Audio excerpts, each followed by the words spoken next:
Okay. Well, good morning, everyone. Today is a momentous occasion in Thomas Foods history and also the wider Murray Bridge community. Almost 3 years to the day I stood before many of you, and some familiar faces were there on that fateful day on the 3rd of January when we suffered one of the biggest impediments in our business career with the fire at the Murray Bridge facility. But today I stand here on a lot brighter note, and I guess true to my word on day one after the fire, where I said that TFI would be back bigger, better and stronger. And today is about recognising that. In the last 3 years there's been a lot of work done by the business and many people, which I'll recognise a bit later, but today we stand as really the official start of the project. Behind me here is where you'll see develop over the next 24 months or so a world-class food processing facility. The sod-turning ceremony this morning is recognition of the beginning of the process, something that is both exciting and very humbling. Going back to that day, the 3rd of January, was something that you can never prepare yourself for, but when I look back, that was the first day we started planning.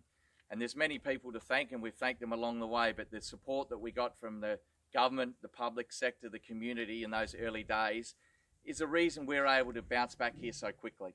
It is only 3 years. I know for many it seems a long time. For me, it's only 5 minutes. This plant will be state-of-the-art, not seen anywhere else in the world. That's what you get the opportunity with a blank canvas. But it doesn't go without a lot of hard work. I've got to thank our board, my own family, our team led by Nick DeNicolau and the engineering. What they've come up with is truly amazing. To get the opportunity to give a blank canvas is truly something that you'd never dream about.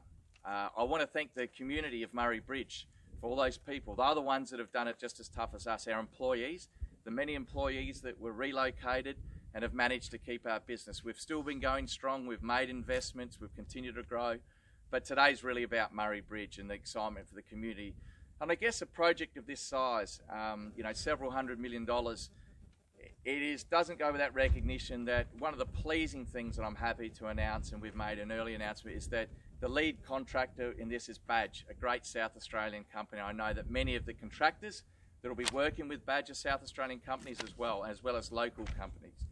We've also stand here today at the end of a wonderful road that's been put together and assisted by the federal and state governments, and that's really enabled the project to move forward quickly. So it'll enable us to get into construction today. So again, I just want to thank everyone. This is a tremendous opportunity. It's going to create up to 2,000 jobs, which is enormous. We all know the current climate, how important it is to be creating jobs. In the first stage, with our beef project, we're going to be creating 500 jobs. And in the initial construction stage, there's about 600 jobs. So it's great news, particularly given the current circumstances. So again, I stand here very proud that we stuck to our word 24 hours after a major instance like that, but also very humbled from all the support. And I look forward to working with everyone involved in this project and keeping everyone abreast. So I would like to hand over to the Premier. Well, thanks very much, Darren. What a great project and what a great company. I would also like to acknowledge Chris Thomas, who's with us today. He's one of the original founders of this business, and of course the third generation, Jack Thomas, who has joined the company. This is a very proud South Australian company. It's a very successful South Australian company, now exporting to more than 85 countries around the world. This investment that they've made is very substantial. It's substantial for the employment here in Murray Bridge, but it's a critical piece of infrastructure for our primary producers here in South Australia, so that we can get product to market right around the world. So it's a critical piece of the overall puzzle to get our primary production right around the world. I really would like to thank the Thomas family. I think it would have been devastating back in January 2018. Many companies would have just said, you know, that's it. We're going to just consolidate with some of our other plants around the state, around the country. They didn't. They said, we've got a vision to be the very best processor of meat anywhere in the world. Now they've made this substantial investment into a new 17,000 square metre facility here at Murray Bridge. As Darren said, this will create thousands of jobs directly and then further jobs indirectly across South Australia. that's going to be great news for people that are living in and around this region. And I know that Brenton Lewis, the Mayor, is very happy about this. He's been supporting the developments here in Murray Bridge for a long period of time. He was originally with the RDA, now the local Mayor. Nearly every time I've seen that guy, he's got me in the headlock for a new project that he's got up here. I think he's probably wanting to move the capital city of South Australia to Murray Bridge sometime soon, but he's happy at the moment. He's got the Ben project going, the Gifford Hill project, the racecourse project, this Thomas Foods project, and we even threw in a new redevelopment of his emergency department at the hospital. So Brenton, that's it for a while.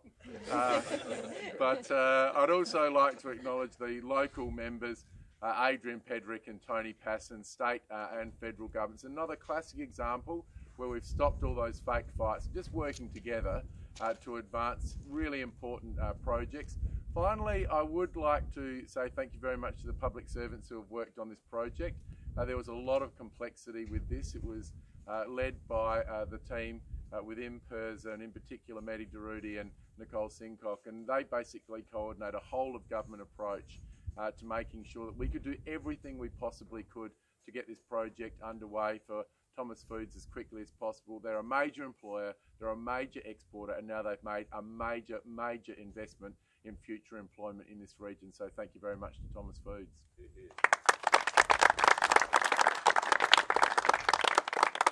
Questions now, guys. We've seen during COVID a lot of people choosing to leave major cities and head for regional areas. How important is a project like this for, I guess, that sort of moving of people out of cities? Well, we're really keen to make sure that we can get our regions in South Australia to grow. We probably have a really good opportunity in our state.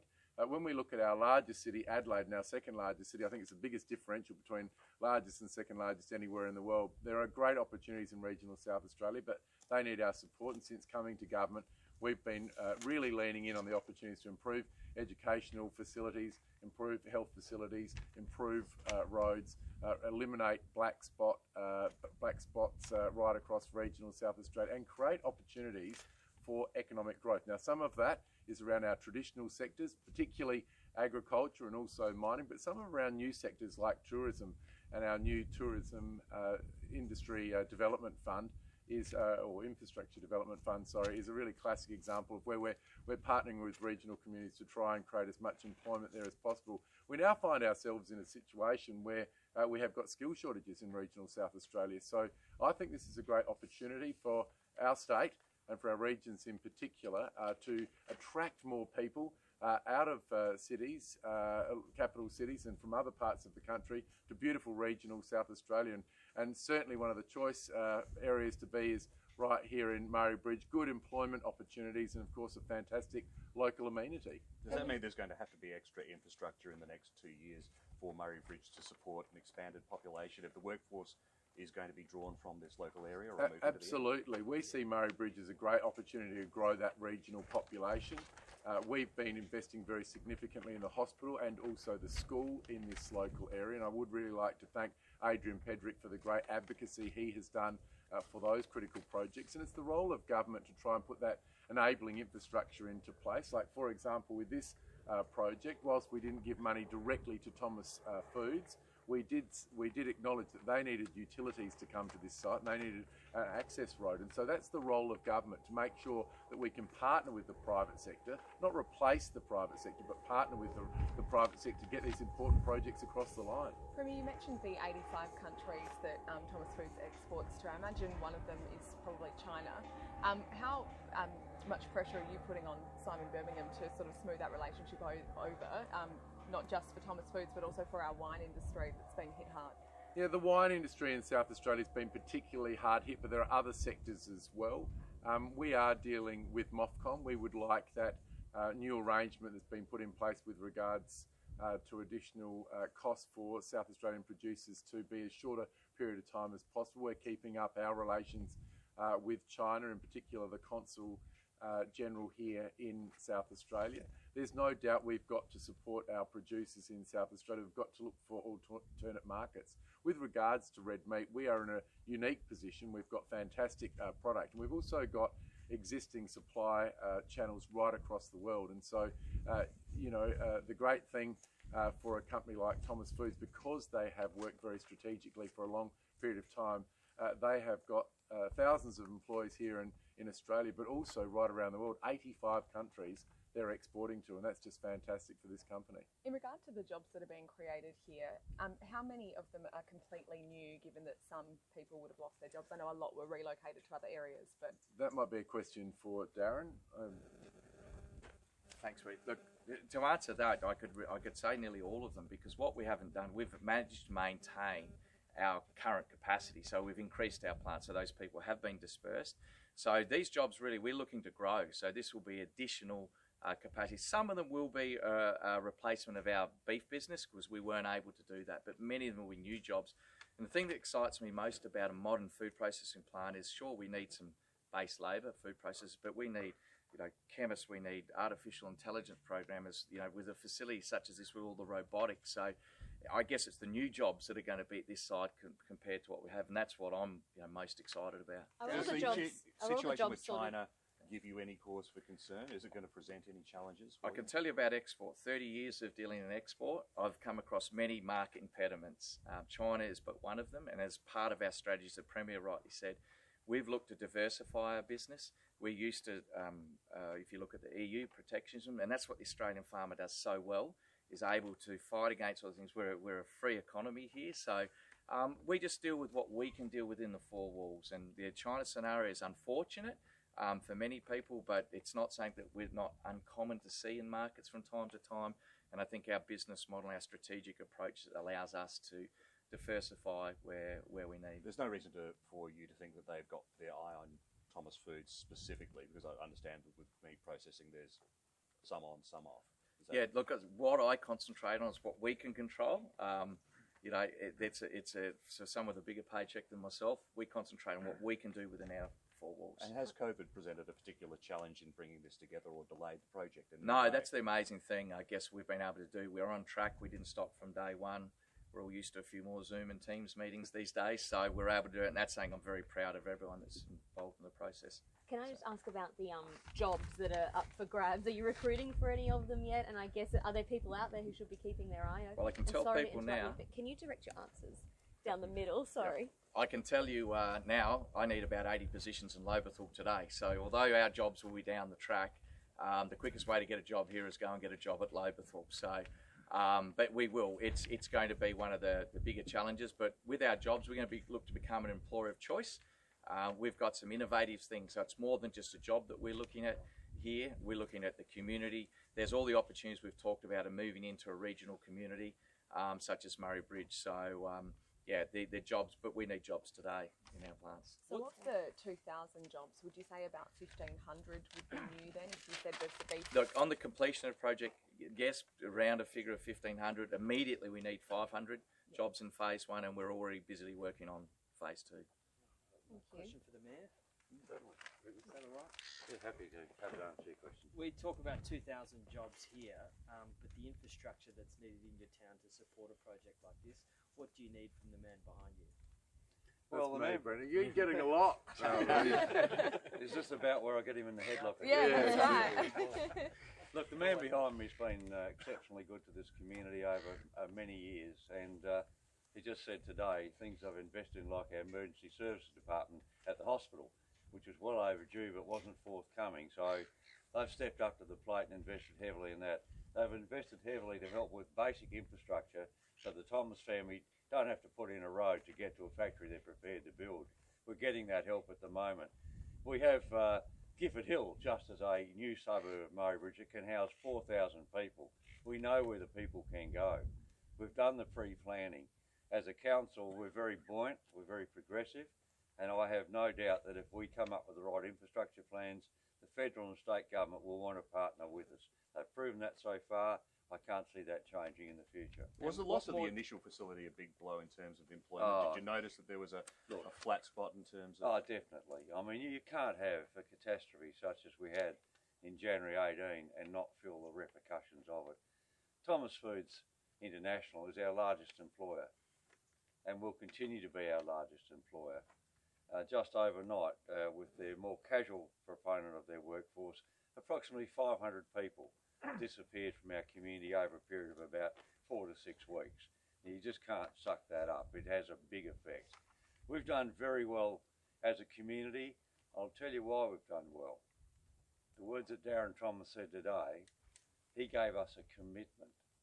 He said, we will be back, we will be bigger, we will be better. I, as the Mayor, never ever doubted that. Never for one moment did I doubt any word from Chris or Darren Thomas or their key executive staff. Whatever they've said to me, they've always delivered. This is no different. But that hope that it gave our community that Thomas Foods will be back, that's what's kept us going. Without that, I wouldn't want to think how devastating that blow would have been. We've lived on a thread of hope, which today you're formally seeing delivered upon. What a great day this is for South Australia, and an even greater day for Murray Bridge. So in terms of the 500 people overnight that you said left, do you mean that's a blow to the local economy in terms of its people not spending in the local street? Exactly. Those people, Thomas Foods has a multidisciplined workforce of all sorts of skill levels, but it did have at that particular time, as the ebb and flow goes, a lot of casual workers, down to backpackers that were taking their allocated time in Australia with the Thomas Foods. Those people didn't have work almost immediately, and they had to leave our community. So they left rentable houses, they weren't buying their groceries, they weren't doing the things in the community that they did the week before. So overnight there was a vacuum. We felt that immediately, and then we felt the further despair set in as it really sunk in that we'd had this major catastrophe, and we had to cope with it. And to be honest, at the start, we didn't know what that meant. But when Darren Thomas addressed the workers at Sturt Reserve at our beautiful riverfront, he said, we will be back. And we've believed that from day one. And they are back. And do you hope there'll be a flow-on effect that once this is built and No completed, doubt. and you've got, so more businesses will follow? No doubt. The multiplier factor for this general sector industry is around about 2.8 to 3.1. Pick which economic modelling you like. But let's take the 3. So if we have, over time, as the phases roll out, 1,500 people, you're talking 4,500 plus people effect on our community. That's a major boost to our economy.